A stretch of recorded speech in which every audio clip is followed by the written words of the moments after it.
সালামু আলাইকুম। আমার পিছনে একজন আঙ্কেলকে দেখতেছেন, তিনি ওমানে আছেন 40 বছরের মতন। তো ওনারা আমাদের জন্য একটা ইতিহাস, আমরা ওনাদের কাছে জানবো আসলে 40 বছর আগে ওমানে আসতে কত টাকা লাগছে এবং কিভাবে আসলে ওমানে আসছে, এত সাহস কখন প্রয়োজন ছিল। সালামু আলাইকুম। ওয়ালাইকুম সালাম। ভালো আছেন? আলহামদুলিল্লাহ আছি আলহামদুলিল্লাহ। আঙ্কেলের নামটা আমাদেরকে একটু বলেন। আমার নাম শাহ আলম। শাহ আলম। আপনার দেশে বাড়ি কোথায়? চিটাগাং। চিটাগাং কোথায়? চিটাগাং ফটিকছড়ি। ফটিকছড়ি না? আপনি কত সালে আসছিলেন ওমানে? আমি এসেছি 87-তে। 1987 সালে আপনি ওমান আসছিলেন। ওমানে আসছি। কত টাকা দিয়ে আসছিলেন তখন? ওই সময় আছে কি বিষয়ের দাম আর প্লেন ভাড়া সহ 50,000 টাকা। 50,000 টাকা।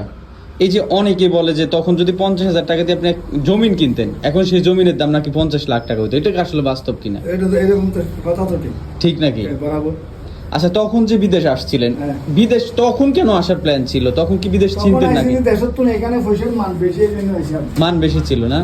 1 টাকা দিলে হ্যাঁ, হ্যাঁ। 22-23 টাকা হয়।